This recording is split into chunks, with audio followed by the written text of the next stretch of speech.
didn't really want to take the Blue Jays? Not really, but then I saw they were playing the Dodgers, so like I'm gonna hop on. Pulled it out in the 10th for me yesterday. There's something I wanted you to know. It's not a huge deal, Okay, but I just thought we should all be aware of it. Okay. And It's like a come to Jesus meeting, or not really. It's just someone made up dinosaur sounds without ever hearing what dinosaurs sound like. That's true. Have you ever thought of that? I wanted you to know that. Made up dinosaur sounds with ever hearing dinosaurs. I think that So we was could on be Twitter completely yesterday. wrong. Real Truth Cactus, I think. We could be completely wrong. We probably are. How do we know what What if dinosaurs they just spoke sounded like? English? Like, can you believe someone just made up what a dinosaur sounds like? Yeah. How do you even think of that? I think I saw it on Twitter. I think it was Real No, Truth. even on Twitter, how do you even think of that? Who thinks of that? Look, you can't sleep at night. Isn't that the kind of stuff that comes into your mind? Yeah, but not like... That's what made me think of you when I saw that. I'm like, that's so true. We don't know what dinosaurs Someone sounded just like. completely made it up. And they made the different dinosaurs sound different. So, like, it's just... Is life a lie? And we kind of Is everything we've known reconstructed their a lie? bones. We don't know what the outside really even looked like, to be honest. No, not at all. Jurassic Park's a lie, as far as I'm concerned. What? It's not a real place? Good movie, though. I thought Chris Pratt, like, saved the day. And it's not a... All right, first off, don't talk about Chris Pratt when you're talking about Jurassic Park. That's like a sequel of a sequel of a sequel. But it's Jurassic No. Park. I'm talking about the original one. Okay, the but OG. it's still Jurassic. That's Jurassic World, actually. Yeah. Oh, excuse me. Well, it's still a park. Distinctions matter. Okay, it's still a park. It's not a world. Words matter. You want to get started today? I think we should. Let's do it. Breaking news out of the NFL, Saquon Barkley and the Giants have agreed to a one-year deal. Barrett Sallee of CBS Sports joins us to preview the college football season, and we're going to break down the top 10 conference games on the 2023 schedule. I'm David Cohn. Hey, I'm Blaine Crain, y'all. This is Crain and Company. It is.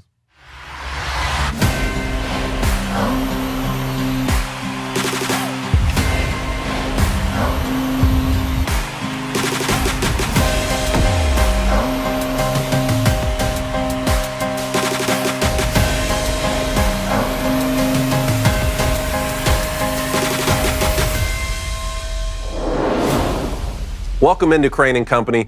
What say we just go ahead and get started? Hop right into it. I want to break. Yesterday, we broke down the top 10 college football matchups for this season out of conference. People really seem to love it. So we thought, hey, why don't we break down the top 10 matchups this year within the conference? And one of the qualifiers here, biggest impact that we think these games will have on the college football playoff. Yes. Not, traditional rivalries or things like that, but the in-conference games in the college football season that will have the biggest impact towards the end of the year when we're trying to select those 4 teams to make the college football playoff. You and I put together a top 10 to represent Crain and Company as a whole here. Yes. Do we have that list? Please bring it up. Number 1 on that list is LSU at Alabama, November 4. It's going to be huge. It's going to be huge. I think it really depends on Alabama will have Texas before that. LSU will have Florida State before that. And this game's at Alabama, correct? So I have Alabama's schedule here. Okay. Remember, they're going to have Texas at home before this. Correct. They're going to have Ole Miss. They're going to go on the road to Mississippi State, on the road to Texas A&M as well. Arkansas at home and Tennessee at home before they get LSU at home. So we're already going to know a lot about who's playing quarterback. Is that Jalen Milroe, Ty Simpson, all that kind of stuff long before we get to LSU at home. But remember, this game was deciding the SEC West a season ago. Yeah, and I wouldn't be surprised if it decides the SEC West again this That's season. why it's at the top of our list. I mean, if anything, I think LSU's right now favorited odds-wise to win the West, but Alabama's favored to win this game. If you go look at the odds right now, Alabama has a 76% chance to win this game. 76% chance. 76%. Already. Here we sit here, July 25. 76% chance to win this game. Absolutely. That's the Nick Saban effect. Well, yeah, it's the Nick Saban effect. It's a Bryant Denny effect, right? It's going to be it's a lot different walking in that game on Bryant Denny on a Saturday than is walking into Death Valley at LSU. That's how much home field advantage matters. But at the end of the day, how healthy is LSU going to be walking in this game? How healthy is Jane Daniels? What's going to be the situation with the quarterback room in Alabama? Now, by the time this game comes out, all this will be played out already. I mean, Alabama, you're going to have to walk through a couple of good teams before you even get here. I'm more interested to see this Tennessee game and Joe Milton, because the Tennessee game's at Bama. I mean, you go to A&M, to Mississippi State. I mean, none of these games are going to be walk in the park. And you got Quinn Ewers in the boys' week 2. So this, like, the thing about it is, like, Alabama with the schedule, obviously it's every year, but you're going to have to earn almost every win. And you look at LSU, you start off the year, buddy. Yeah. You start off the year with the playoff contending right now, my favorite to win the ACC in Florida State. So, I mean, this game is like you can go ahead and chalk it up to almost the same thing. Like, this game is going to decide whether who's go to the West. And that game you're talking about, Florida State, LSU, that topped our top 10 yesterday. Yeah, on non-conference games. And so before they face Alabama, they're going to have Florida State, like you said, and Mississippi State, Arkansas, Ole Miss. They're going to play Auburn. So by that time, do you think, what are the chances both of these teams are unbeaten by the time we get around to November 4th? I think the chances are pretty good, to be honest. I think. Really? Yeah. Alabama and LSU are both unbeaten. Yeah. By the time they get to that. So, I mean, if you're LSU, you get past Florida State. I mean, who you really worried about? I would say at Ole Miss. I'd say you're worried about that game. You're worried about at Ole Miss. I'm not too worried about at Missouri. Auburn at home. Auburn rarely beats LSU on the road. They rarely ever do that. I mean, Army, that's gonna suck. But Mississippi State, we'll see. Mississippi State's kind of in a transition year after Coach Leach passed. I mean, RIP, we love Coach Leach. But then you go look at Alabama. I mean, you have Texas week 2. I mean, you get past Texas. I mean, A&M, we don't know who A&M's going to be. No one knows who A&M's going to be when we walk into the year. They could be phenomenal or they could be mediocre, right? There's usually no in between with A&M. All right, then you go Tennessee. Now, do you believe in Joe Milton? I believe he's real. But do you believe that he's going to be the guy for Tennessee? Is he going to? Because Jordan Rodgers just came out and said he's the most talented quarterback in the SEC. Most talented? Yeah. What is that like? That's like physically verbatim. Gifted? Like most talented quarterback in the SEC. All right. So I don't believe in that at all. So if you're Alabama right now, you get past A&M, you have Ole Miss at home, you get past Texas week 2. I mean, you're not.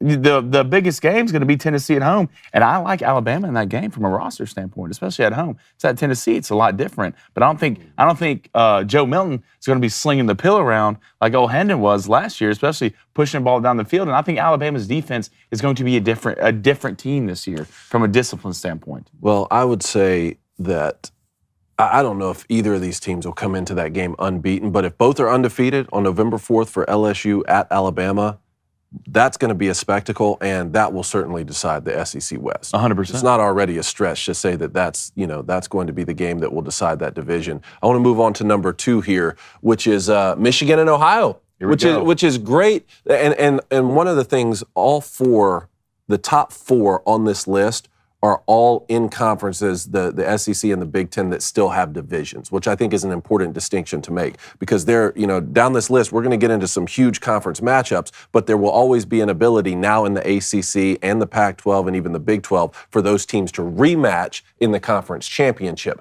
which you're not going to have with some of these division matchups like we talked about with LSU and Alabama. One of those teams is going to have to, one of those teams in the West is going to have to go compete in the conference championship against a team in the East. Same here with the Big Ten East, which is Michigan and the Buckeyes, November 25th, which it's great as a former Michigan football player for this game to actually mean something on the national landscape again. Yeah. Right? Like, it always means something to me every year because, you want to beat the Buckeyes. It means something to their fan base. But now that Michigan has actually made this a competitive rivalry again for the past 2 seasons, that's exciting to see, and it's been deciding that division, which I told you, first time we ever met, the question has always been, when's Michigan going to beat these guys again? Yeah. Well, until they do, they can't win that side of the conference, and they can't win the conference outright or make the college football playoff. That's happened for the past 2 times. They're going to meet up November 25th. Yeah, last year was the first undefeated matchup since my freshman year in 2006. Do you think we'll get another installment of that? I do think so. The biggest worry if you're Ohio State, you go to Notre Dame week 4, right? Then you have Penn State. Other than that, we'll see with Wisconsin at Luke Fickell. Obviously going to be better. I don't think they're going to be more athletic. I'm interested to see what they look like. But if you go look at Ohio State, then you go look at Michigan. Who are you really worried about if you're Michigan and you're walking in this game? At Penn State. You're at Penn State. Michigan State's a rivalry game still. It's true, but you're so much more talented than Michigan State. You're so much. That's what I heard. That's what I heard about Michigan and TCU last year. Y'all will slaughter. So you say they always find a way. I can play almost close. Look. I mean, at the end of the day, I don't know what the spread's going to be, but I guarantee it's probably going to be Michigan double digits. I could probably put the rent on that, and I guarantee Michigan will cover that game. Between the tackles, y'all will murder Michigan State. Look, you can like everything you're saying. You can run the ball. Like, look, I get it deep down. You don't want to admit it, right? You want to walk in. You never. I've seen too many things, man. You never know. I have seen the crazy. Look, 2016. I saw Michigan lead for the entire game. Michigan State didn't have the lead the entire regulation. The clock already struck 0 before that punt was blocked, and they took it back for the win. I've seen the craziest things, man. Well, I mean, yeah, but you always have to feel good if you're only bringing up 2016, right? What was the score last year? 30-0, 30-7. It was a good game, and it could have been worse. Good ball game. Y'all will run through Michigan State. Obviously, you're worried about Penn State, but we got to see how Aller is. Their quarterback, who's like 9'7", has a great arm. He's going to be good. But he's going to be good. But I feel like, he's kind of almost in the same boat as Joe Milton. His touch, we'll see. I think it's better than Joe Milton. But we haven't seen him yet, though. Yeah, true, we've seen Joe Milton. This is, like I said yesterday, this is the third time Joe Milton has started. Yeah, I know, but we saw Joe Milton in a bowl game where nobody was playing. Yeah, but that's true. But it's still better to throw 3 touchdowns and no picks than to go the other way around. 100%. Look, like I said, if he has made the progression in the offseason that a quarterback is capable of making, especially in a Josh Heupel system, then he's going to be a good football player. Which brings us to number 3 here: Georgia at Tennessee. For the same reason, both teams are on the same side of the SEC in the East here.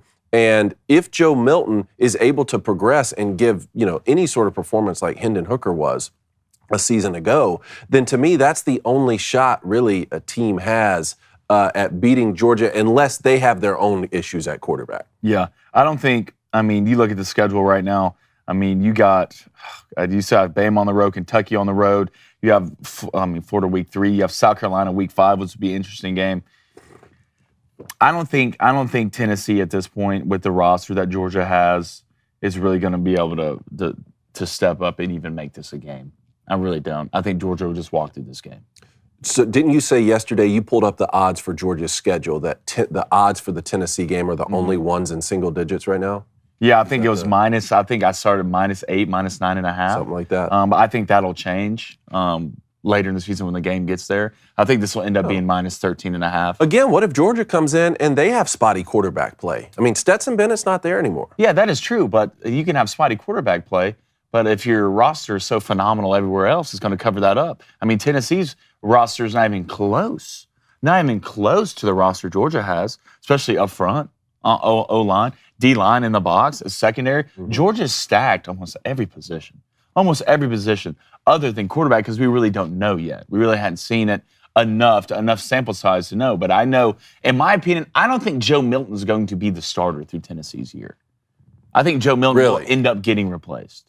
So I don't think Joe Milton has the touch or the accuracy to make it through the SEC into what Heupel wants to do as an offense. I don't think Joe Milton is going to be that guy. I don't think that's a crazy take either.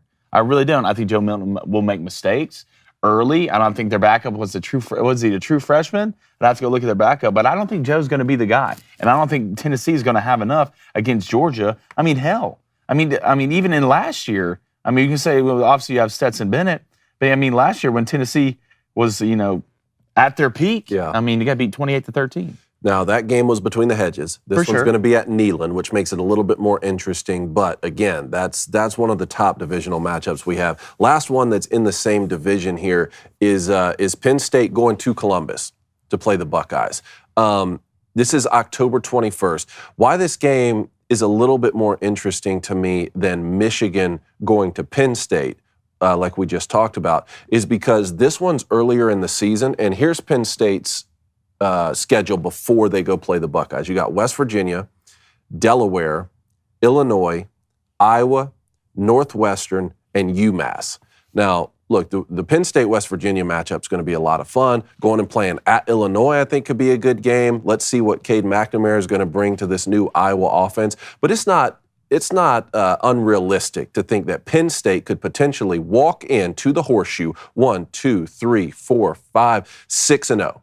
Right, 6-0. Oh. So depending on how they go play the Buckeyes, I think is going to tell you a lot about how the Big Ten East is going to play out, because they're not going to get Michigan until November 11th. Yeah.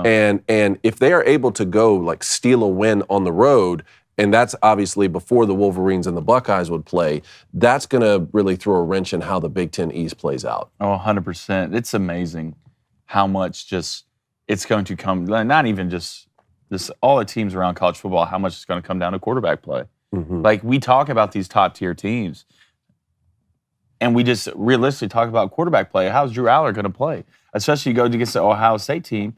I mean, you go back, I think Sean Clifford had a hell of a game against Ohio State last year. I mean, threw 350-plus yards. I mean, had a hell of a game, and you still lost by double digits. I mean, Ohio State, and you're on the road this time. The game was at Penn State last year.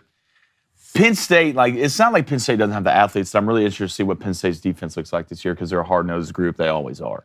But Ohio State's just so talented from the center all the way out to the receiver positions. It's so hard to stop. But we'll see how Ohio State quarterback play is at the end of the day. But I do think that this is a race between Ohio State and Michigan, like it is every year. Yeah, and that's interesting. In that top four there, we have an SEC West matchup, an SEC East matchup, and then two out of the Big Ten East. And one interesting point, again, we're talking about conference matchups here that will have the biggest impact on the college football playoff. Well, think about it last year. We're talking about Wolverines and the Buckeyes playing. Both those teams ended up making the college football playoff last year. So it's still possible for two of these teams from the same division to make the college football playoff, even though I just don't think we're going to see that again this year with how competitive the rest of the country is going to be, which brings us up to number 5, and this is Clemson at Florida State. I already can't wait for this football game. And again, we're already going to know a lot about Florida State with how they open up against LSU. And like I said, ACC scrap divisions now, so you're not going to have any more of this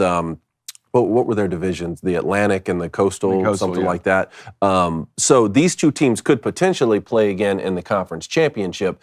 But September 23rd, Florida State goes on the road to Clemson. That's going to be one of the big indicators for the college football playoff. Yeah, it's going to be huge. And, I mean, you go to Clemson, I'm really interested to see what Clemson looks like this year. Because the one thing we haven't seen from Clemson, I'm not used to seeing from Clemson, is their skill position being down. Right? Usually, like, the closest thing to SEC guys when you turn on a tape on Saturday and you go look at Clemson is the guys they have out wide. Clemson's always going to be good on defense. Like, up front, Clemson's always fun. Like, hell, I think they just put 3 guys in the league last year. They're just absolute monsters up front. We'll see with Cade Klubnik. I mean, we got a little taste of him. I think he's going to be okay. I think he's going to progress. But I'm more interested to see what they look like from a skill position-wise, because usually Clemson is top tier. We know what Florida State is. We know what Florida State is with that monster they have running out there who's like 6'7". I mean, Jay Trav at quarterback, one of the most underrated running backs in the nation. They're going to be pretty good up front, and Florida State always has some cats running on defense. If they stay disciplined, I'm interested to see what their secondary looks like. But this could be huge for the college football playoff, because if you walk in and if Florida State loses to LSU, how much does that hurt their chance to make the college football playoff? If Florida State loses to LSU. It hurts their chances more, I think, than if LSU loses to Florida State. Yeah. Because like I was telling you last week, if LSU loses at Florida State in week 1 and they still go and win the SEC West like they did last year and then win the SEC outright, they're going to make the college football playoff. Yeah. Now, Florida State could do the same thing if Florida State loses to LSU and then runs the table and is unbeaten. Which is actually more likely than LSU doing that. I just think an SEC team who wins the conference can get in with 2 losses before any other school in the country can make the college football playoff with 2 losses and win their conference. How many undefeated teams do you think are going to be in the playoff this year?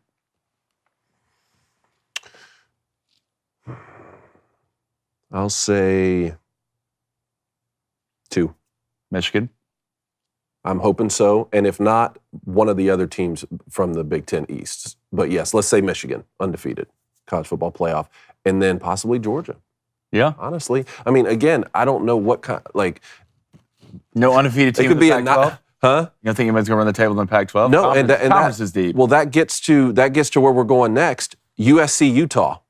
Number 6 on the list. I mean, there's so many great matchups in here in the Pac-12 that's like, is one of these teams, if one of them's going to do it, if one of them goes unbeaten, I'll say it's USC. I'll say it's USC. Yeah. But USC versus Utah, this game, let me pull their schedule up real quick. Because this game has proven to decide, who goes to the Pac-12 championship out in the West, too. Yeah, the game's at USC. Yeah. Yeah. I mean, it's just so hard for me not to take Utah in this game. And this is the week. week. USC winning the Pac-12. This is the week after you go to Notre Dame. Oh, it's a week right after? Mm-hmm. Who does Utah have the week before this game? Let me look at the schedule. Again, we've been talking about how USC's schedule is so back heavy. So it's San Jose State, Nevada, Stanford, Arizona State, Colorado, Arizona, then on the road to Notre Dame. So again, 1, 2, 3, 4, 5, 6. They could walk into South Bend 6-0. I'm talking about USC here. Mm-hmm.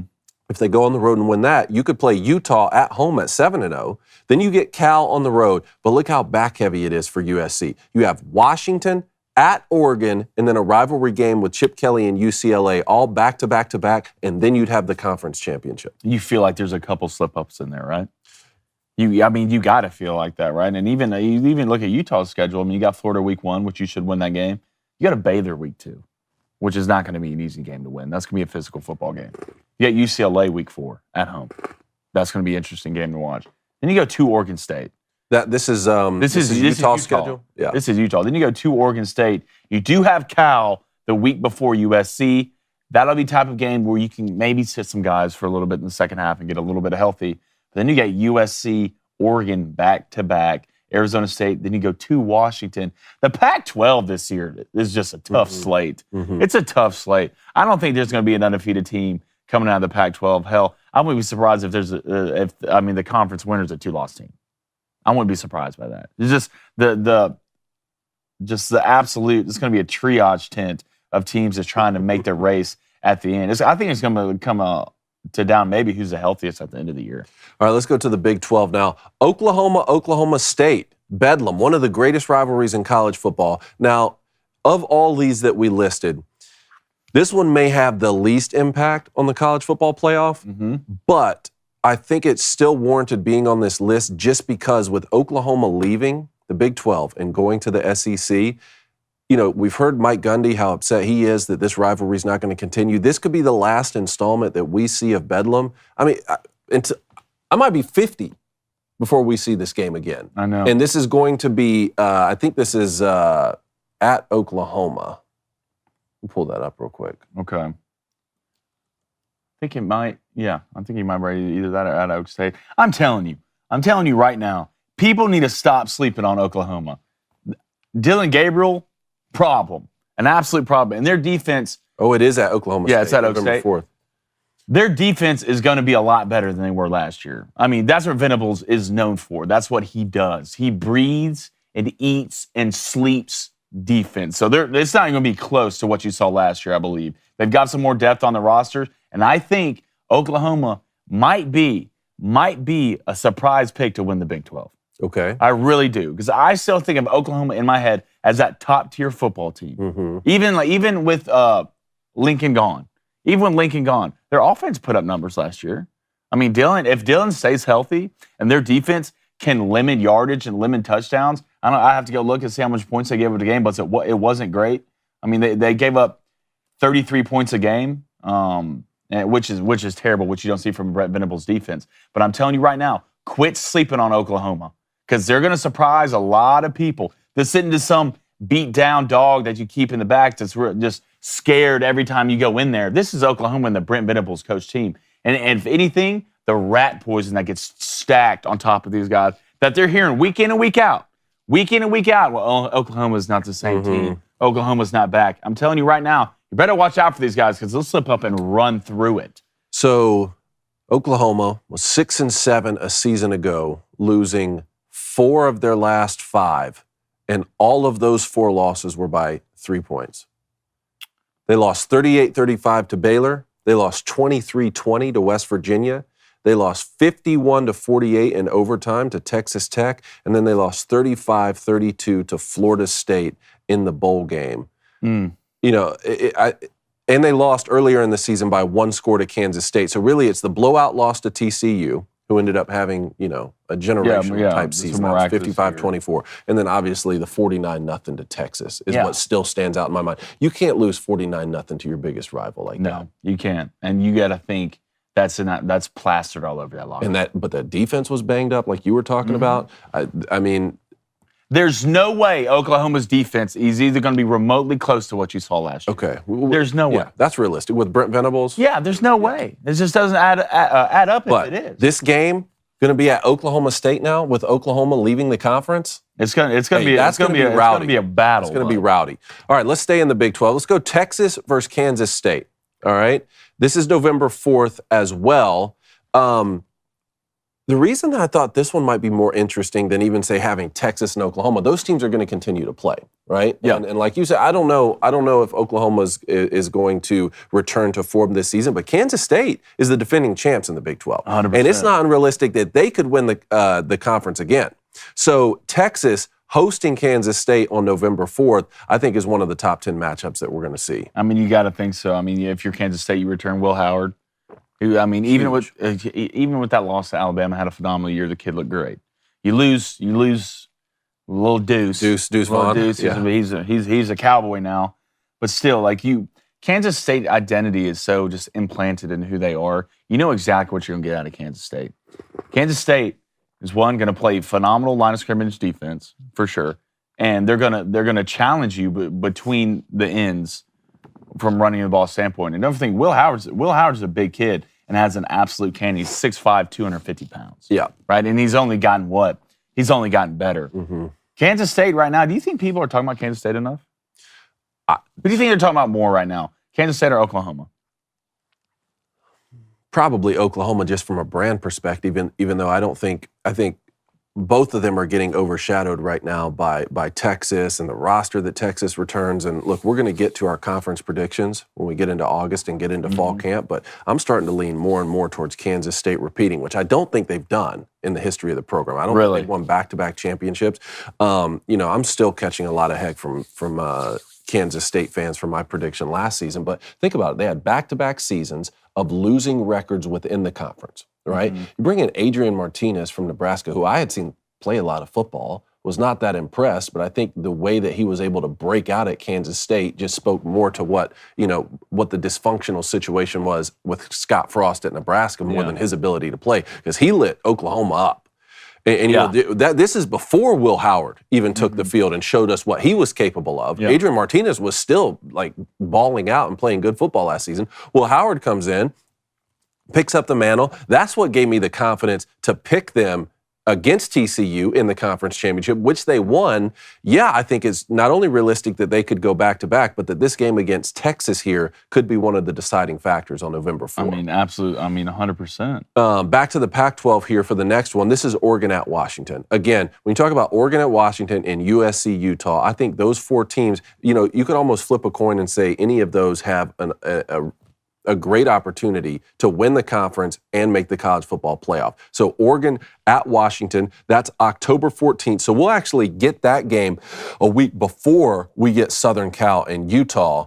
You've been big on this Oregon-Washington game for a while. This is going to be huge. In my opinion, two phenomenal quarterbacks. Bo Nix. Two older guys. Michael Penix Jr. It's nothing like watching a lefty play. This is the most even matchup to me, almost like that I look at right now. This is a 50-50 game to me. If anything, I would pick Oregon because I'm a Bo Nix guy, right? I mean, he's focused, he's having fun. He might be a dark horse for Heisman. But, right now, you look at it, I think it's going to come down to a lot of what defense can make a play late. I feel like this will be one of those games. It's going to be the last drive, and that's the only thing that scares me about Oregon. All right, we saw it last year. They can fall apart late in games. But you from a Dan Lanning coach team, a leader at quarterback. You do lose a couple linemen to the NFL, but I think they're replacing them pretty well. They're going to be okay. But I do think the thing about Oregon, God, that Texas Tech Week 2 game scares the hell out of me. If I'm Oregon, it scares the hell. It's on the road too. It scares the hell out of me. Other than that, if you can win that Texas Tech game, you got to think you're walking into this game, 5-0, right? You're walking to Washington. Look at Washington's schedule real quick. Let's see who you're going to have before that. Because other than that, you have Hawaii. Washington, Boise State Week 1. What's your thoughts? For Washington? Yeah. Ooh. Boise State Week 1. That game's at home. You have Tulsa Week 2. we'll see. You got Michigan State. Yeah, and they go on the road. They go on the road to East Michigan Lansing. State. And again, we've talked about some of the struggles that Mel Tucker's dealing with at Michigan State. But I'm just telling you, a Washington team from the West Coast, it's not going to be just a walk in the park to go. That travel's tough. Yeah, playing East Lansing. But so that's not an awesome non-conference schedule for Washington. It's not. In terms of having to get through it. But if you win those football games, then all of a sudden it becomes great because it's good for the strength of schedule and it's going to look good in the College Football Playoff Committee's eyes. 100%. And I think the biggest thing is Michael Penix Jr. staying healthy and some of those wide receivers they have out there. Yeah, big-time football players. So this brings us to number 10. Again, this is the top 10 conference games for the 2023 college football season that will have the biggest impact on the College Football Playoff. Alabama at Texas A&M. Okay, one more here from the SEC West. Now, you have talked a lot about Texas A&M. We don't know what they're going to be. Is this going to be another losing season? Are they going to be just slightly above mid? But the reason this made the list is because this will be the first installment of Alabama going to Texas A&M since we saw the Aggies beat the Crimson Tide out there 2 seasons ago. We had all sorts of Jimbo Fisher, Nick Saban back and forth, some trash talk. It's never going to not be an interesting football matchup when these two teams play each other. And this is October 7th. I'm so interested to see the Jimbo Petrino, how that meshes. Right, and I think we'll know pretty early when it comes down to that. I'm not worried about Alabama and anything meshing there. It's Nick Saban. He's going to have that thing rolling. You're obviously worried about Alabama's quarterback room. I just feel like Alabama, it's so weird when we talk about Alabama and we talk about such a negative light. Like even at SEC Media Days, is Saban's legacy in trouble, this and that. Won 11 games last year, man. Won 11 games, was 2 plays away basically from making it to the playoff, right? And like we sit here and talk like, well, Alabama might go 8-4 or 9-3. I will be surprised if Alabama loses more than 1 game in the regular season. I will be surprised. And I don't think that's a crazy thing to say. It's still Alabama. That guy's still walking around on the sidelines. And I know it looked a little bit different from a defensive standpoint and a skill position standpoint last year. That's fine. They didn't have a number 1 draft pick at receiver. That blows my mind. I get it. One of the most penalized defenses in the country. I get it. That's not Nick Saban. But hell, you still won 11 games. It's like, oh, well, it's Bryce Young. Yeah, it's still Bryce Young. Well, hell, Saban recruited him, right? He's on Alabama for a reason. So if anything, I think Bama's going to whoop up on them, to be honest. On Texas A&M? Yeah, I think they're going to whoop up on them. I think a little payback from a close game. Yeah, I think it's going to be. I'm interested to see what the spread will be. I mean, we'll know closest when they start opening the lines.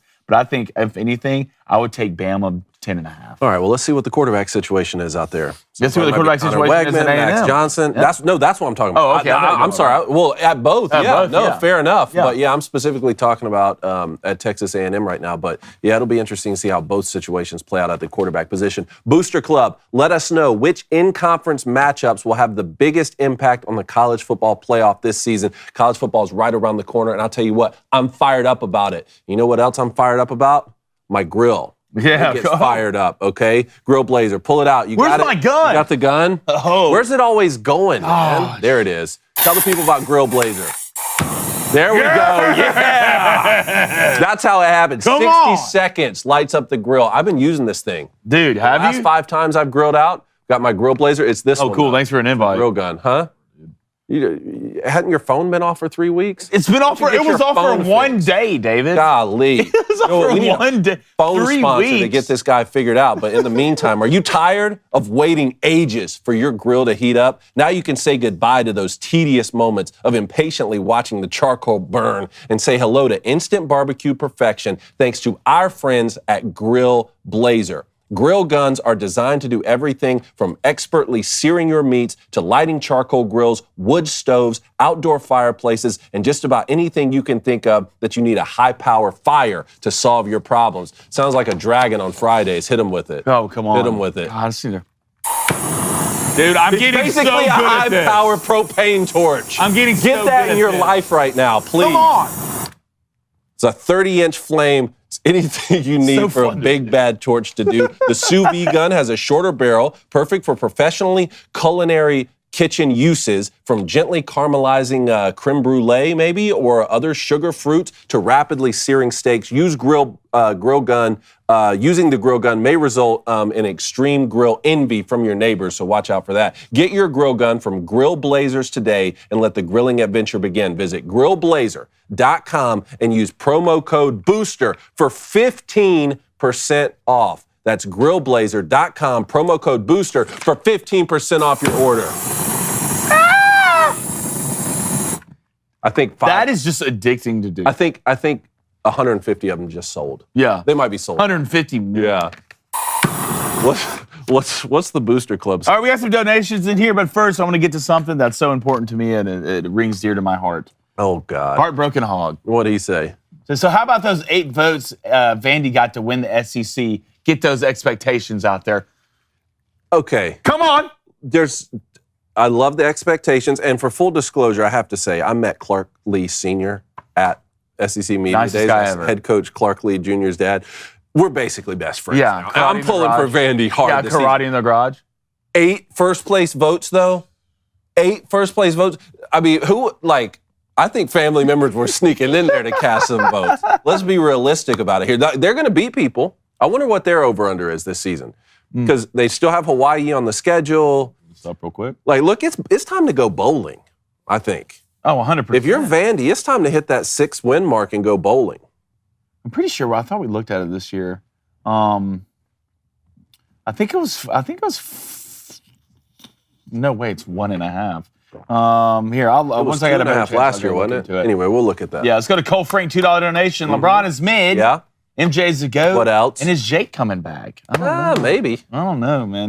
Maybe. You know how much he loves living over there. Reporting info to Macaroni. Yeah, let's go to TK Mike with a $37 donation. 37? Hey, appreciate it, bud. Good morning, guys. Good morning to you. Just want to say thank you for being the best sports show out there. Stop it. You have single-handedly restored my interest in sports, leveling up to 37. Let's go, man. And celebrating with the best in the business. TK Mike, happy birthday, TK brother. Mike, Come on, level dude. up day. Happy birthday. young- This is your birthday song. Happy birthday. It isn't very long. Hey, let's All go to right. Thomas Now Briscoe he said he quit Jr. watching the show now. A $5 donation. I was watching a video yesterday and I looked it up. Slam Dunk, the manga, has sold 120 million copies to date. The manga? M-A-N-G-A? Huh. I don't know. I'll get back to you. Yeah, 100%. Let's get to... I like slam dunks though. Yeah, I do too. Yeah. We've been doing a lot of that lately. Yeah. Let's go to Heartbroken Hog, $5 donation. Why is your heart broken, man? You know? Why is your heart broken? Y'all got a great coach. Yeah, come on, dude. Your quarterback's returning. Come on. Hey, fix that heart, Yeah, man. Come on, you're under the wing, man. You can't have a broken heart under the wing. Since Pittman got hired, the Arkansas versus LSU game has been a 3-point game every year. I think it's going to be a truly special one this year with KJ and JD. Those games are always wild. Arkansas who? LSU. LSU. Yeah. Those games are absolute. Where is that game this year? Here, I'm on it. All right, cool. Let's go to Brock McNeil with a $10 donation. Appreciate it, Brock. On my way home from Corpus Christi to my home state, Mandeville, in the great state of Louisiana, with a fat lip while listening to CNC, can't ask for a better morning. What you, Brocky? What you lipping on, brother? We talking Grizzly? We talking Grizzly win? Talking that Grizzly Grizz win? Green? Grizz Huh? Green? Come on now. By the way, that game is in Baton Rouge. It's Baton Rouge. Yeah, Arkansas Spread's gonna be goes on to that. the Tigers. Let's go to Girl Dad, $2 donation. Is Auburn A&M is a pivotal game for each team, 100%. Oh, yeah. Dude, the hatred Arkansas has for anything in the state of Texas is just unbelievable. And hey, what was it? 2 seasons ago, they ran through Texas and Texas A&M. Yeah, I can't believe it. And now Texas coming into the conference. Look, it's a lot of new rivalries are going to be created and some old rivalries are going to be restored. It's going to be a lot of fun. Leroy Jose says Arkansas will win 7 games. That's why his heart's broken. Sorry, brother. I don't know, man. I might take come the on. over on that. Oh, I mean, I feel like didn't we take over unders? We did. I just can't remember. I can't remember. Can't I think theirs was 7.5. I'm not sure. Need some member babies. All right, a couple more. Let's go to Sasha. Said Bama was 2 yards away from losing last year, and if the ball was handed to A-Chain, he would have walked in for a win if you watched the replay. Sasha's not wrong. True. Sasha's not true. wrong. I mean, you guys, You look at the LSU game. Alabama was in a lot of tough games last year, man. Yeah, 100%. 100%. But that's just going to be the way of the road when you're in the SEC. That's college football, baby. It's just going to be, let's go to Paul Lynch. What's up, Paul? Gentlemen, do you think Nebraska came close to what they once were within 3 to 4 years? Do they have the NIL contributors to even compete for 5 or even high-end 4 stars? 4 stars, all good in the 4-1-6. It's a good question. I was talking about this on a show I went on the other day. I think it was with Josh Mahler and them. But it's Nebraska is not going to be back as quickly as they would have if you say go and offer Urban Meyer a huge contract, right? Like Urban Meyer, forget what happened at Jacksonville. We're going to hire you based on your college football record. Come be the head coach at Nebraska. Restore us to greatness. I don't know if it's a job he would ever take, but let's just say hypothetically, like you're going to expect Nebraska to win serious college football games in the next few seasons, right? Mm-hmm. I don't know if that's necessarily what's going to happen with Matt Rule, but I think he's at least going to come in and right the ship. Right? Yeah. And I was pulling for Scott Frost mostly because one of my favorite parts about college football is when you see these guys who played at a university and played for a program, they return to their alma mater. Like, that means a lot to me. That's why I want Jim Harbaugh to have success at Michigan. You got Kirby at Georgia, Mario Cristobal at Miami. Scott Frost, it didn't work out for him at Nebraska. I think Matt Rule is at least going to come in and right the ship enough so that they are able to be competitive. And with the fan base they have and how much passion they have in Nebraska, if you can at least get back to being competitive in a division right now in the Big Ten West, which you can compete for, that's going to lead to getting more recruits. Yep. And all of a sudden, then you have a compound interest effect going on, which I think will be good for Nebraska. Let's go to Texas Ed. He said this might be the one year where there's one representative of 4 separate conferences in the playoffs. That'd be a lot of fun. And still one gets left out. One gets left out. And like I told you the other day, traditionally it's been the Pac-12. Pac-12 football has been a little bit down, especially with USC not being great, which is so unusual with how they were when we grew up. Now you're looking at a scenario where, man, is the Pac-12 going to get left out of this college football playoff because they're too good and they're all beating up on each other, which is traditionally what happens like in the mid-ranks of the SEC, right? Like there's only so many wins to go around, but 1 or 2 of those teams always is at the top and can go unbeaten or have 1 loss or something like that and make the playoff. So that's why we had several of those Pac-12 matchups in our top 10 list today. All right, M. Hutton says, clip it. The Pac-12's a tough slate. Blaine Crain, July 25th, 2023. We've been saying it. Yeah, like that's Huddy. That's not a new thing, brother. I mean, from y'all, the second best conference?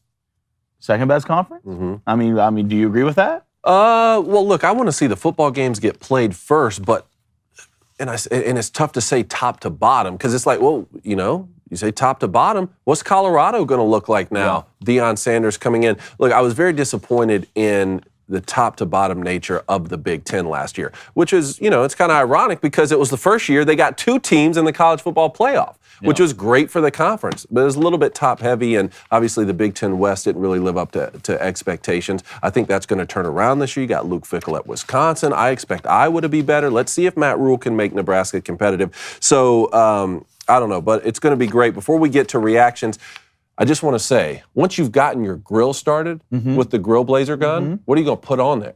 What are you going to put? Are you just going to put like just any old meat that you go get from the grocery store? No. When you could have Good Ranchers delivered to your home? I've had Good Ranchers 4 times this week already. Tell me the boss. We love anything made with the top of the line quality. For meat, that's Good Ranchers. The only thing missing is the pork box. They already dominated the steak game. Chicken on fire. Now they have pork. You ask for it, they deliver. Good Ranchers has just launched their prime pork, 100% American pork that is steakhouse quality. This new pork box comes with bone-in and boneless pork chops, sausage, smoked brats, talk to me, baby, and more. Plus, right now, you get $30 off with our code BOOSTER at goodranchers.com. $30 off with promo code BOOSTER. On their site, you can explore their all-American cuts of prime pork, prime beef, and their better than organic chicken options. If you've tried their beef and chicken before, then you know how amazing it is. They've got genuinely great products and top-tier customer service. So what are you waiting for? Enjoy real meat and real service today with Good Ranchers. Visit goodranchers.com and use promo code BOOSTER for $30 off any box. That's promo code BOOSTER, at goodranchers.com. Goodranchers.com. American meat delivered. Love that. Good Ranchers. Hashtag delicious. All right, it's time for some reactions. Let's react to something. A segment that I'm going to rename, a.k.a. Blaine's Deep Thoughts. Oh, really? This is Blaine's Deep Thoughts. All right? You got some music? We got a long list. No, we don't need the music. Oh, okay. We got a lot to cover. But maybe we can get to that on the last one. That's fine. First up, breaking news today in the NFL, Saquon Barkley. We've been talking a lot about the running backs. I saw this. Running backs are so unhappy. They're hopping on Zoom calls. Yeah. They're trying to live like the rest of us. They have to have Zoom meetings. Yeah, we're going virtual. Yeah. Saquon Barkley and the Giants have agreed to a one-year deal. Our director, Trey, sent us this morning. A one-year deal, $11 million, and a $2 million signing bonus. Now, remember, he had refused to sign the franchise tag that was around $10 million, just a touch under $11 million, I believe. Yeah. So $11 million on the 1 year, but he'll get the $2 million signing bonus. So he's coming up $2.5, $3 million for this one season. This was Ian Rappaport breaking this news today. I think once you've already hit like that mid-July franchise tag deadline, you can't ink a long-term deal, something like that. So this is the most they could get done. Not a long-term solution for Saquon Barkley, but both sides clearly made it work. They're happy enough that Saquon Barkley is now going to report to training camp. Love it. It's a Flex Seal situation. Okay. Right? Boom. Flex Seal. Flex Seal. Boom. The boat's not sinking. Boom. We're just going to fix it for a year. Yeah. All right. If anybody's stoked about this, you know who it is? It's Daniel Jones. Yes. Yeah. Yes. Yeah. Thank you. Daniel's just sitting there. He's just sweating the entire time. But good for Saquon. Good for Giants. He came up a couple mil, bud. Kind of stayed away from the franchise tag a little bit. This is huge for the Giants, especially the improvement we saw from the Giants last year. Like, this is one of the best years I've seen him play in a while. I think a lot of that has to do with Saquon being healthy and Daniel Jones growing as a player. Good for the Giants. Good for Saquon. I'm happy. I want the best backs in the NFL. I want to see the best players play football. Yep. Okay, and I get it. Everyone else deserve to get what they're supposed to get paid. And I think we're starting to see. Maybe we're trying to get on the other side of the hill when it comes to this. Well, I love it because he's one of the best football players I've ever seen. 100%. And I want to see him on the field. And this Giants organization with head coach Brian Daboll now is on the come up. And so you want your best players on the field. We talk about players betting on themselves a lot. And is that showcased with, turning down a long-term deal with the guaranteed money or signing long-term deals, or how does it work out? I've been thinking about this a lot because he was offered previously, I think he was offered something around $13 million a year, but the guaranteed money was only $19.5. Right? Yeah. 19.5 guaranteed over the course of several seasons. And he wanted to be up more in the Christian McCaffrey range of 22, 23 million, something like that. Well, here's what's interesting. You've just signed for $11 million with a $2 million signing bonus, so $13 million fully guaranteed for 1 year. All right? So that's a good $6.5 million less than you would get fully guaranteed if you went ahead and signed that long-term deal. I don't know how many seasons it was worth. Let's say I'd have to go back and look. Something like that. This, to me, seems like an example where Saquon Barkley is actually betting on himself more than taking the fully guaranteed offer that would have guaranteed him $6.5 million more dollars, because now he's saying, you know what, I'm not going to get hurt. I'll go ahead and play this season. I'm going to go off for another $1,300, maybe $1,500. I'm back to form, and more importantly than being back to form, even if I go off next year, I've still got more to offer after that, which I think is, that's where these GMs are in a spot, is like, hey, yes, a running back may do great for us this season, but we have to look towards the future, and we're trying to put together the best roster that makes the most sense to win Super Bowl. I wouldn't be surprised if this is Saquon's best year. If it's his best year? In the NFL. Okay. So, meaning that... from a production standpoint. Yeah. You mean up to this point, or for the rest of his career, this will be the best? Up to this point. Okay. Up to this point. Because we've seen that a lot, too. For sure. Guys in a contract year go ball out. Then he gets a long-term deal. Let's say it's somewhere else other than New York. You get a 4-year deal. And a lot of times it's not settling so much as, hey, it's hard to have a great season any year. You had that. It's hard to replicate that. When you get the money, I mean, you get the money. Different. You pull up in front and look at that bank account, it's a little bit different. All right, maybe I'll go out of bounds this play. It's 100%. Let's stay in the NFL for a couple more here. Jimmy Garoppolo, Raiders quarterback, has passed his physical now. I know you're super excited about that. Great. Cool. Congratulations, Jimmy. I can't wait to win 6 games. Great. Jimmy passes physical, y'all. I'm sure. I can't wait till week 2 until that ankle starts. Is this guy fleecing the NFL, or have we just not seen the best yet? Because this guy was supposed to be the heir apparent to Tom Brady, and Belichick wanted him over Brady. He gets traded to San Francisco. Dude. Now he's in Vegas.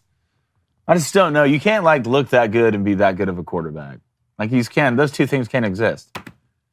It can't exist. Tom Brady's not a good-looking guy? He don't look like Jimmy G. Jimmy G's better. Yeah, he don't. Tom's got the Grinch smile on him. He has feminine lips. Tom can put a whole cereal box thank you, PJ, for Jimmy flying G looks in. like he just flew down from the sky and landed 500 years ago. PJ, can a quarterback be good-looking and No. also, We're not talking good looking. I would say so. Yeah. Yeah, I'm talking about you can't look that good. What is it about Jimmy G? Is he what? Tall, dark, handsome. Have you seen his come on, face? dude. Look at the suit old boy was rocking. No, I get it. He's a good-looking guy, but man, it sounds like you're all in. No, it's a trade-off. Did you get his number? It's a trade-off, all right? It's a trade-off, right?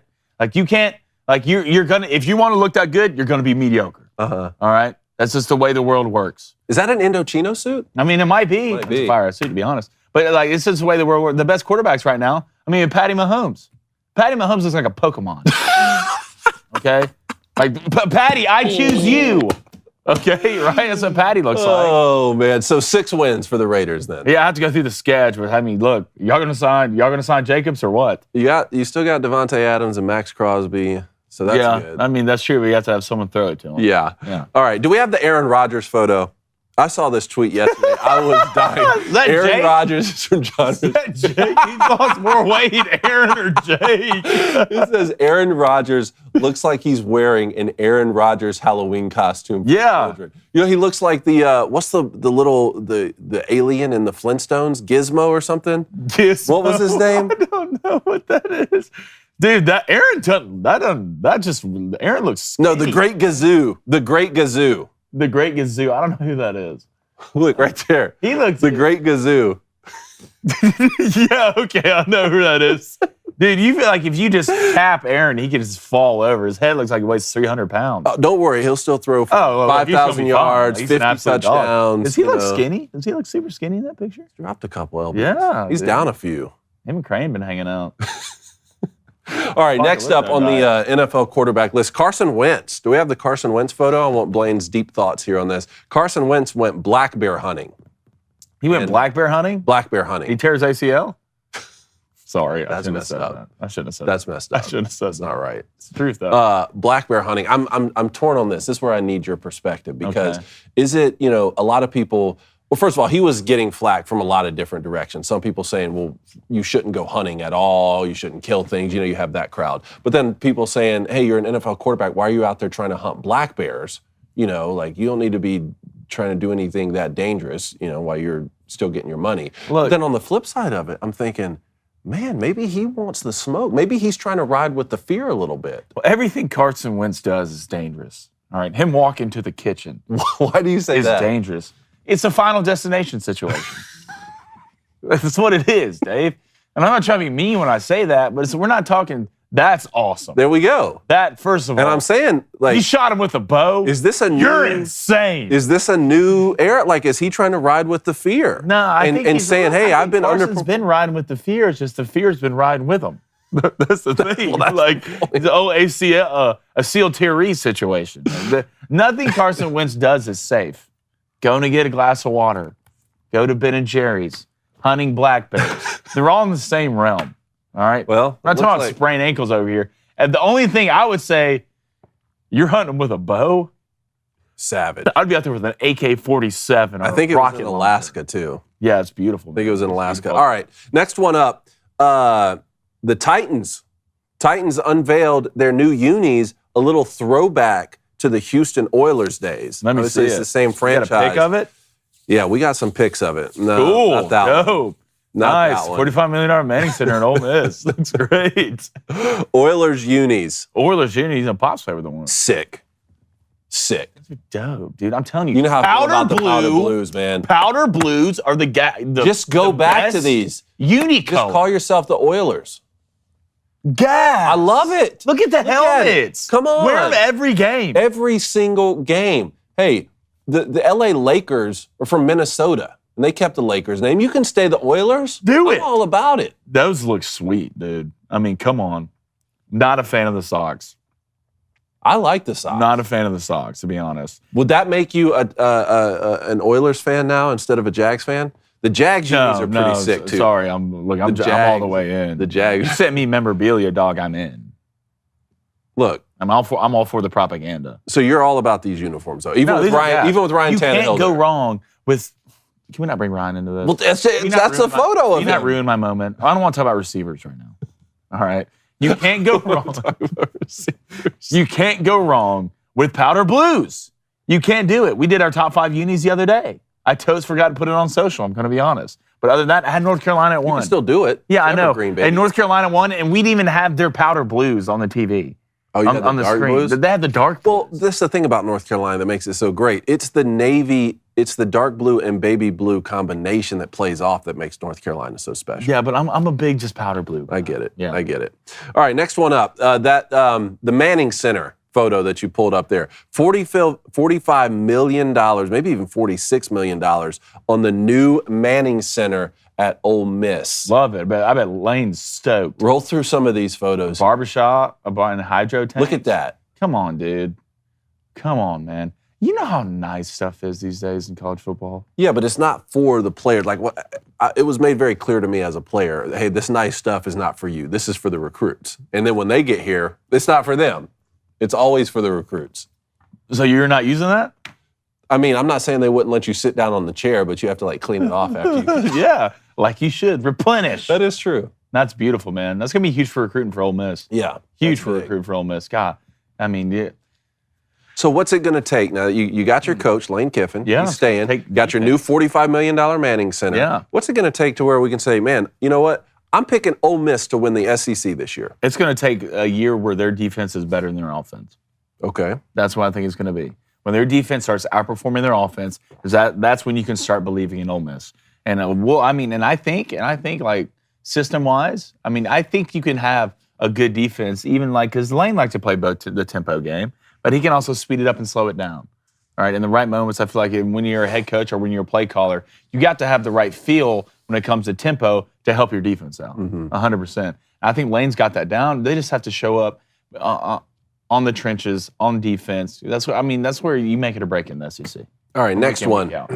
Man, it's a disaster up at Northwestern right now. Dude, what is going on? I don't know. A quarterback came out. He's suing now, says some of the hazing situations he had to say. I mean, lawyer up at this point. Should we get involved? It's a disaster up there. But then I saw this one yesterday on ESPN. It said a Northwestern volleyball player, anonymously, as Jane Doe, is now suing the school over hazing because her coach forced her to run sprints. She was punished during COVID protocols or something. She said she didn't break any COVID protocols. The coach said that she did. She was forced to run sprints and do essentially like up downs, like in the middle of the sprints or something, and says that was hazing. I could have a lot of money if that's. Are we getting to Look, there's a lot going on at Northwestern that doesn't sound very good right now. No. Pat Fitzgerald has already been fired. If there was sexual nature within this hazing, that is awful. It needs to be eradicated. I'm just telling you what I heard from what I read in this article here. You think she's sprints with the up downs? I'm saying, do we have a grifter alert? Do we have a grifter? What it sounds like. It sounds like. Do we have this? These attorneys up there calling every single program, saying, "Hey, how can we get a class action suit filed? Yeah. Hey, what happened to you? Oh, well, one time my coach was really mean to me, and I had to run sprints." Mm-hmm. Are we getting to a situation where you can't even coach these kids up anymore because now all of a sudden, and this term, I think Jonathan Haidt used this term before, concept creep, where you take a definition, you just creep, you creep the term until it means something completely different. Hazing has a very specific definition. You running sprints with a coach-sanctioned punishment, to me, is not hazing. What say you? No, it's not hazing. It's just, God, we're so soft. Like, we're so soft. Like, my generation's so soft, and it's so upsetting. Like, if that's hazing, you're going to sue over that, then I missed out on a lot of opportunities, a lot of ops, and I'm upset about it. But that's fine. You know why? Because it made me a better person, right? Like, you're a college athlete, okay? You're going to get conditioned. You're going to get punished. regardless of what it is, and you deal with that. And like, if it was easy, everybody would do it. Like literally, if it was easy, everybody would do it. Like you're a college athlete, stop it. I wouldn't. We're just a bandwagon society. All right, a couple more things here. First off, I have to say that I just got a message from our boy Blake Ruffino over at LSU when you said that Alabama has a 75% chance to win that game. I'm talking. Blake said I have a 75% chance to have a six-pack by the end of the week, so don't trust the odds. Hey, look, I'm just talking odds, Blakey. Come on now. Next one up here. We don't talk a lot of soccer, but I have to talk about this story here. Kylian Mbappe. All right, one of the best soccer players in the world. He was in the World Cup. I think he had a hat trick. Do you have a hat trick against Argentina? Either way. Probably Zidane. Mbappe, one of the best soccer players ever. Saudi Arabia, okay, who we've been talking a lot about with LIV and in the golf world. Like I told you yesterday during that call-in, they're trying to get involved in all these sports, right? Saudi Arabia is trying to pay Kylian Mbappe $776 million. Let me just, we got to go through this slow so I don't want to warp your brain. $776 million to play for one season for a Saudi Arabian club, Al Hilal. Okay? Now, someone at the guys at Front Office Sports broke this down. For comparison, LeBron James' all-time NBA earnings, $531 million. All right? Half a bill. Patrick Mahomes' deal, this goes through 2031. Remember, he signed that long 10-year deal. That's $494 million. The value of the Arizona Coyotes in the NHL right now, $450 million. The New York Mets' entire payroll, on the entire Mets payroll, $367 million. Tom Brady's all-time NFL earnings, $332 million. The 2023 NFL salary cap per team, $225 million. This one actually surprised me. The value of the Seattle Storm in the WNBA, $185 million? What's the WNBA? Who's paying $185 million for an NBA team? I'm actually astonished because they haven't turned a profit. But that's $185 million. That's still amazing. Good for them. Tiger Woods' career PGA earnings, not counting endorsements and all that, $157 million. And Saudi Arabia wants to pay Mbappe $776 million for one season. Yeah, where do I sign up? I'm out. That's insane. $776 million, Dave. What do you do? What do you even do with that type of money? Saudi Arabia is a problem right now. They're just like, that oil money is just different. It's just different. Should have been an oil man. Dude, I'm missing out. I'm missing out. $776 million to play 1 year. To play for one season. Like, what's the strategy there, though? Okay, like, clearly it's worked in the golf world because now, all of a sudden, you have an equity stake, a minority stake in a new for-profit entity with the PGA Tour. You are going to be on the world golf scene moving forward. Is it just like an open-the-door situation? Well, I heard they offered Messi something like this. He turned it down. Messi's now in Miami playing here in the States. $776 million. What's the play after?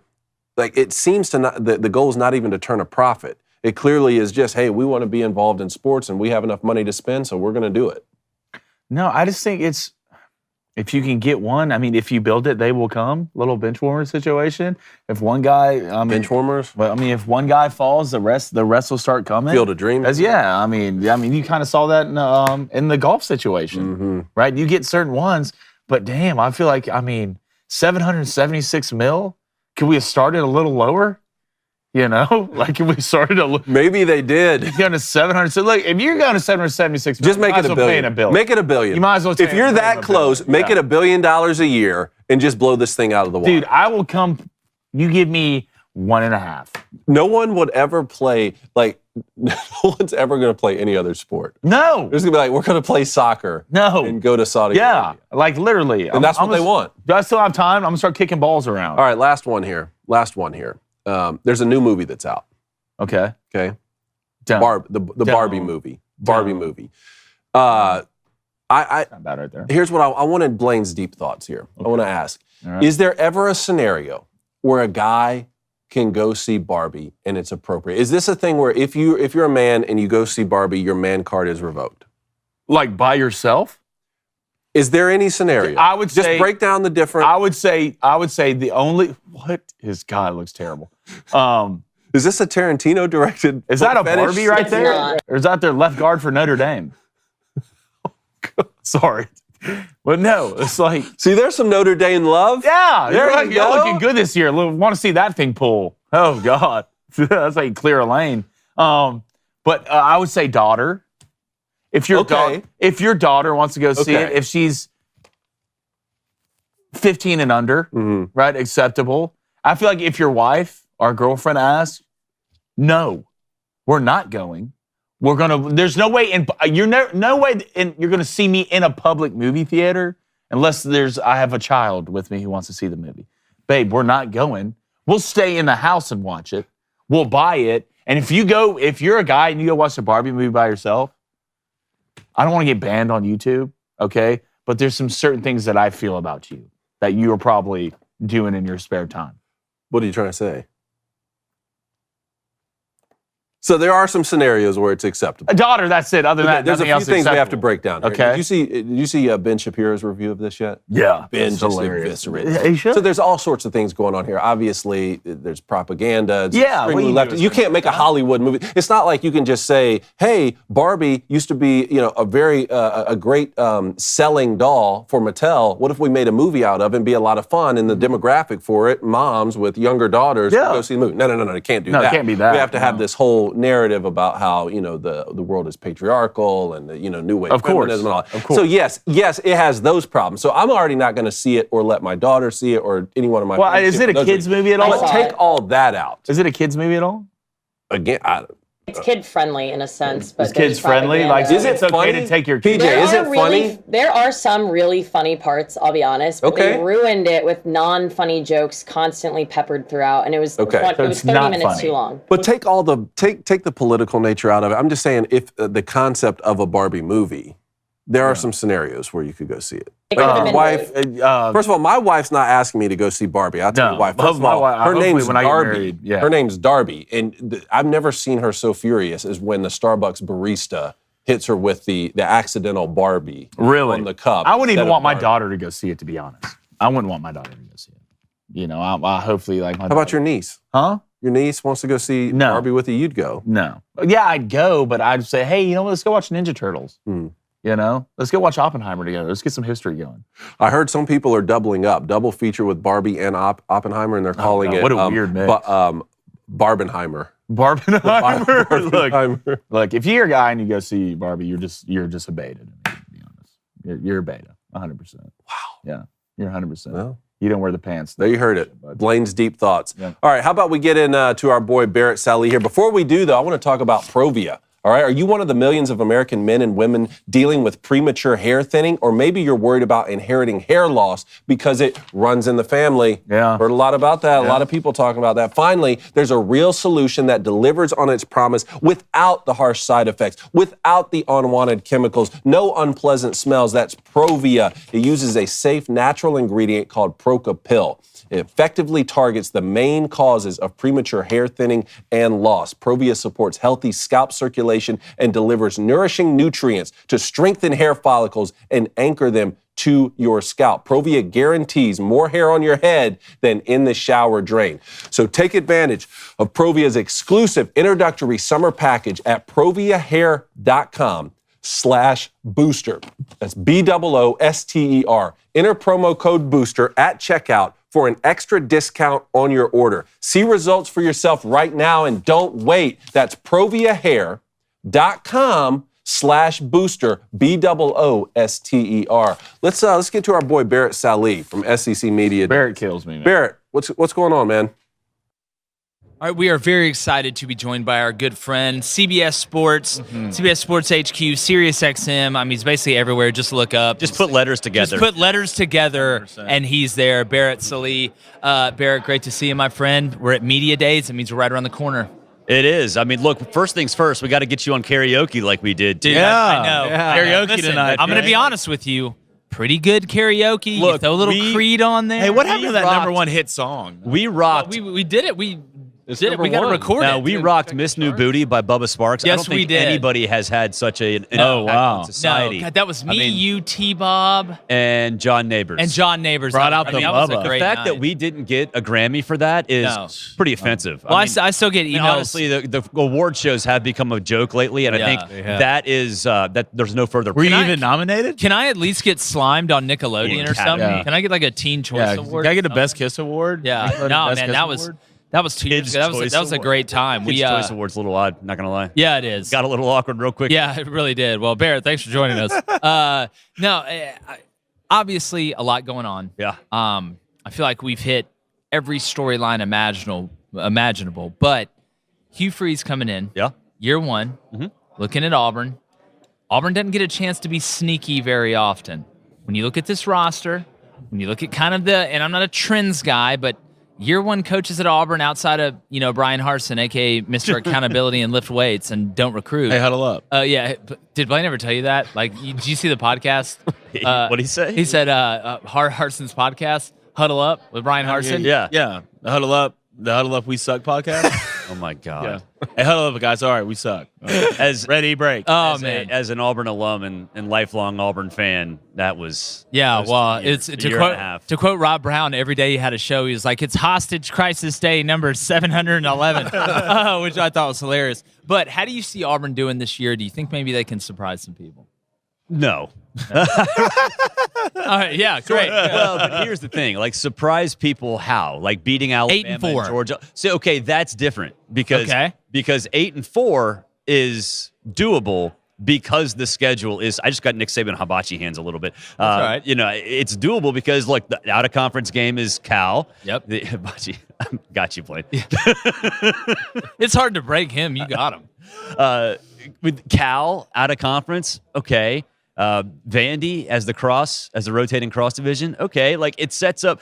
Look, Auburn's schedule awful every single year. Yeah. By Auburn standards, it's about as easy as it's gonna get. So 8-4, yeah, it's probably gonna include 4 really bad losses, but that's okay. If the number says 8 and the number says 4, that's still something you can build off of, no matter how ugly those losses are. So, yeah, I think. Do they have a chance to surprise some people? No, because surprising people would be Alabama and Georgia. I don't think that people are going to overlook it. I don't think Arkansas is going to overlook Auburn. I think when you look at how Vegas is going to view Auburn, other than the Georgia and the Alabama games, they're pretty much going to be close, either favored or slight underdogs in pretty much a lot of these games, because Hugh can coach. Yeah, Hugh can coach quarterbacks. They know he's a threat. Everybody knows he's a threat. So. Surprising people, I think, is not the way to go about looking at it. It is, can they contend in the games they're supposed to lose? Mm-hmm. Now, going a couple hours up to Tuscaloosa, we've heard words thrown out there, vulnerable. There is a lot of question marks, and I know it's perfect ammunition for Nick Saban. It just seems like it sets up. Everybody's talking about LSU, including myself. I think they should be the slight favorite to win the West coming out of this thing, but.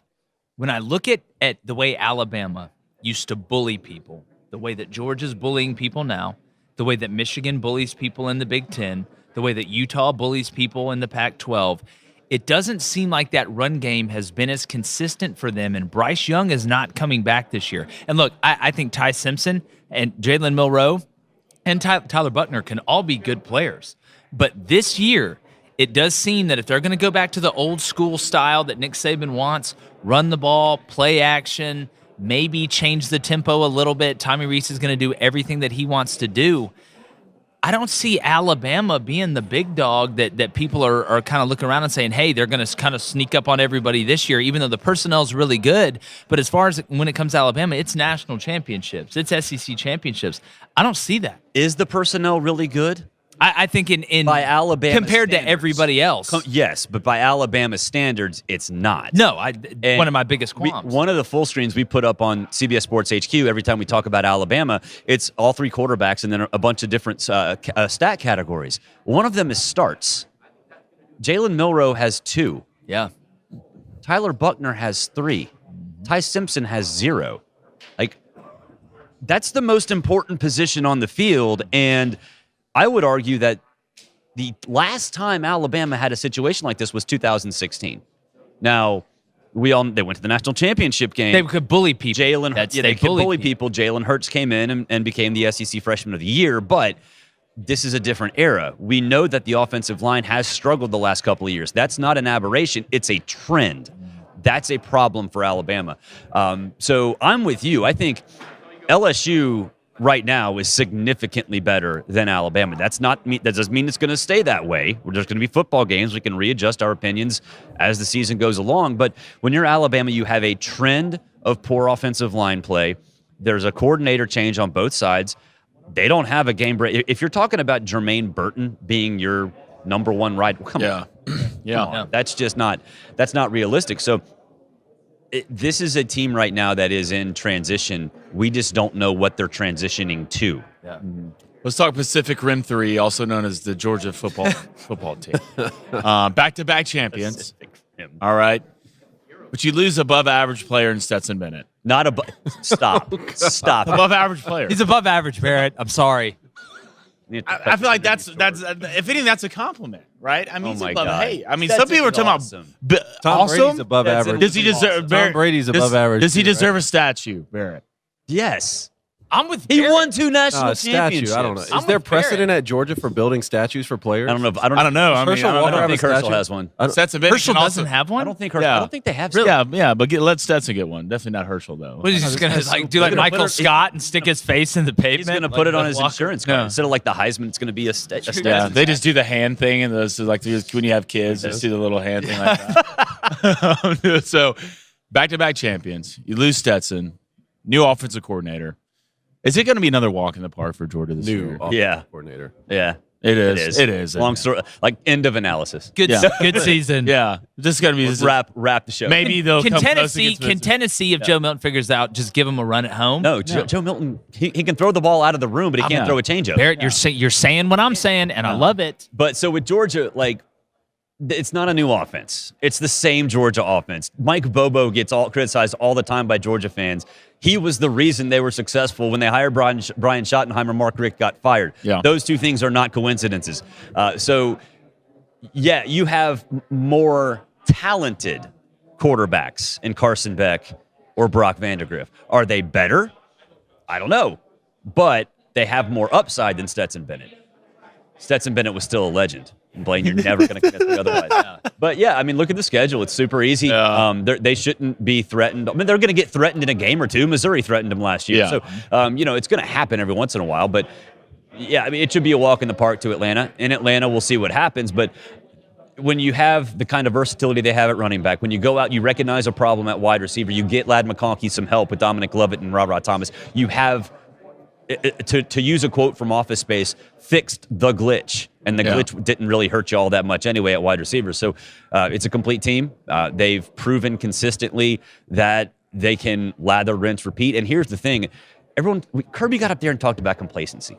And I'm looking at him going, complacency with what? The dude you're going to try to win a national championship with this year didn't play all that much last year. Yeah. And the dude you won a national championship with last year didn't play all that much in 2021. So there's no reason to be complacency because these guys haven't done it. And you don't want to be the group that blows it. You don't want to be the group that stops the streak. That's like a primal, instinctual thing. Yeah. Let's talk about the total college football landscape here. Last playoff, we had an SEC team, a Big 12 team. The Big 10 got 2 in. We've seen a lot of seasons where the SEC gets 2 teams in that 4-team college football playoff. You know, Clemson has represented the ACC a lot. This year, we're hearing some new blood like, hey, Texas could make the college football playoff. We've seen that movie before, though. Or maybe Florida State can make the college football playoff. The Pac-12 is also interesting because they haven't really gotten teams in the college football playoff because they haven't had an elite team. This could be the first time we see the Pac-12 get left out because the teams out there are too good. When you look at Utah, you think about Washington and Southern California, are they all going to beat up on each other? So when it comes to the college football playoff this season, especially, FSU, LSU, week 1 is going to throw a wrench in some things because Florida State, if they lose that game, still going to have to go on the road to Clemson,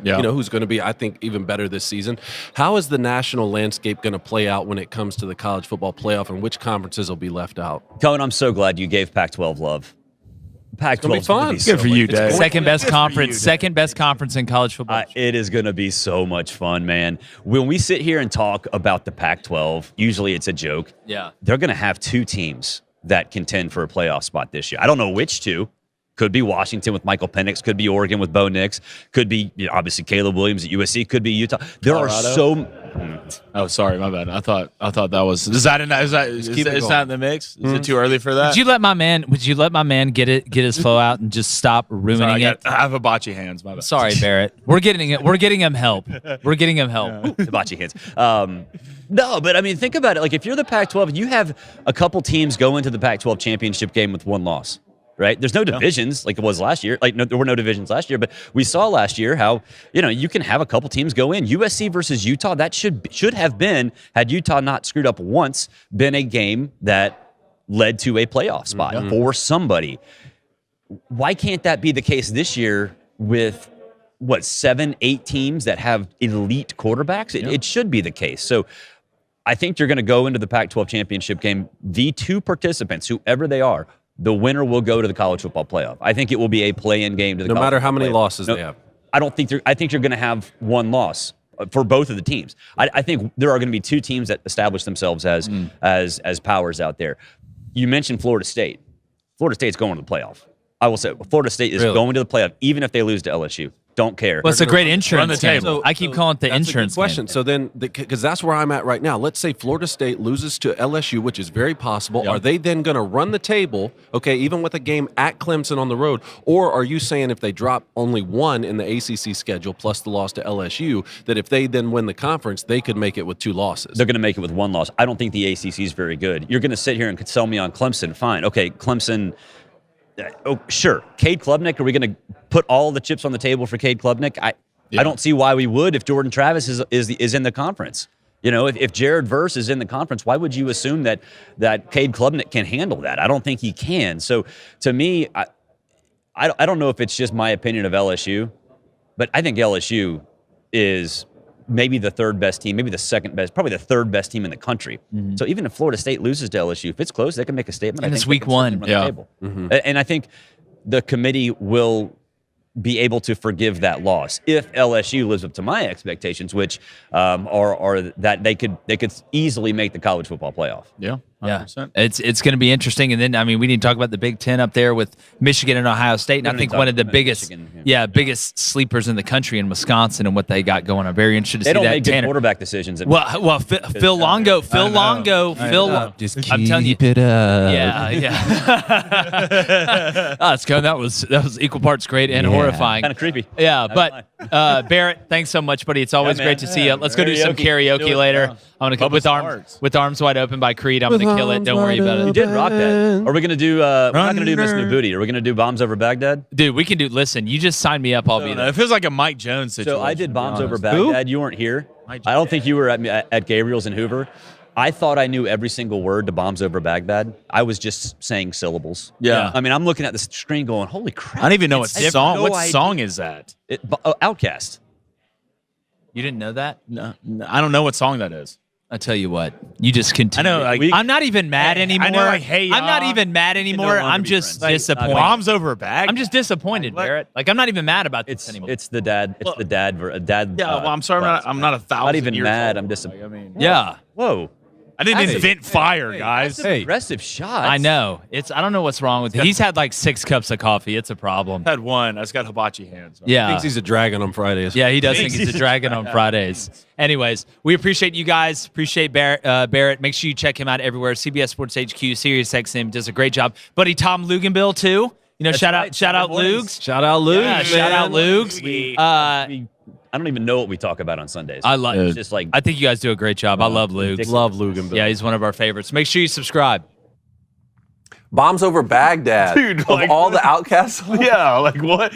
Like y'all looked like I was insane. I was like, I have no what is that, a Netflix movie? Like I have no idea what that is. Like, what do you think? You think Outcast, Hey Ya, Miss Jackson? Like that's what you think of, not Bombs Over Baghdad. Rosa Parks. Is that a song? Yeah, you don't know that one either? Oh no. I don't know. Okay. All right. Yeah, well, now it feels weird. Now it feels weird.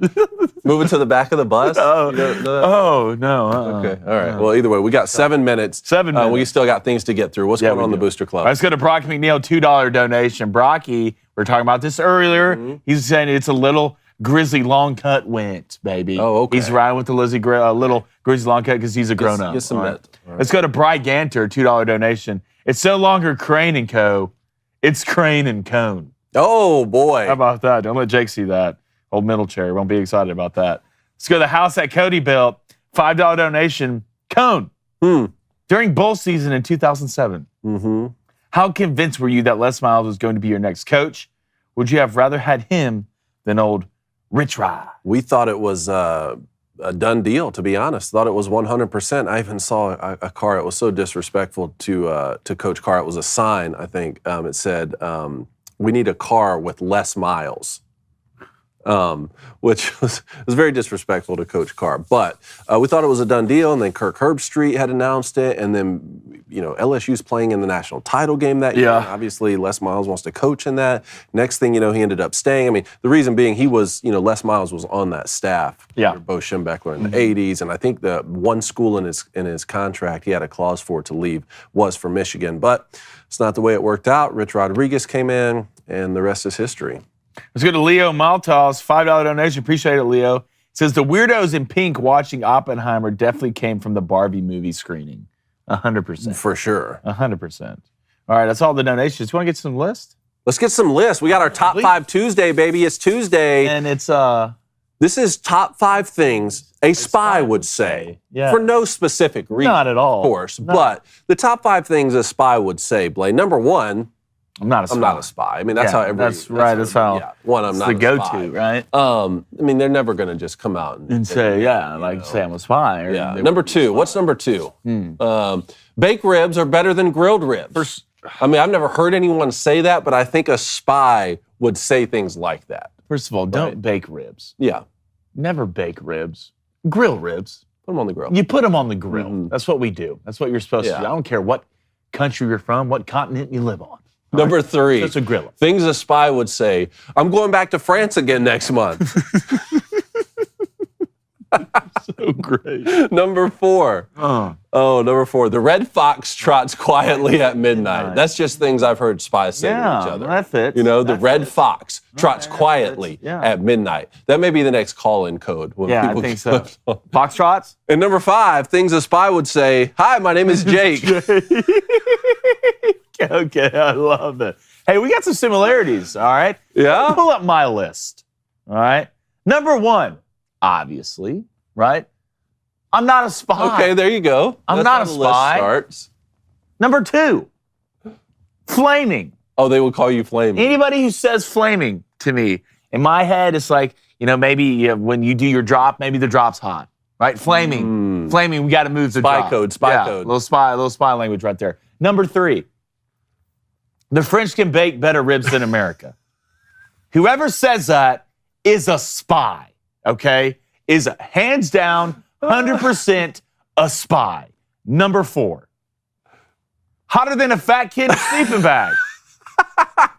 Wonder who says that? You know who says that? A spy says that, okay? We all know it deep down, and that's another maybe little language lingo right there. Maybe, the guy we're chasing, we're looking after is hot. Maybe they're on our tails. Oh, so it's code. It's hot. It's hotter than a fat kid in a sleeping bag right now. So number 5. Hi, I'm Jake Crain, and this is Crain & Company. Okay. Hey, did we get number 6 Our lists on are there? the same. I did. And we have an honorable mention. All right, if you watched the interview, I'm not a trends guy. That's what spies say. Oh, man. That's what spies say. Hey, we love our guy. He's having a great time on his honeymoon. Over there enjoying himself. I love it. We got 3 minutes. You want to tell us what you're betting on tonight? Yeah, you want me to get up there? Sure. Okay. Go ahead. What'd you go yesterday, Coney? 1-1. There you go. That's a win. You get my 7 iron. All right, we're going to start with old Jake Crain here. All right, the Frenchman. He's taking Seattle, Minnesota, Nerfy, minus 120. All right, and he's taking Yankees money line plus 115 at home. Playing the Mets. Let's go to old younger Crain, which is me. I'm taking Pete Alonso, the polar bear. Home run plus 240. I'm thinking 2-1. Okay. First inning.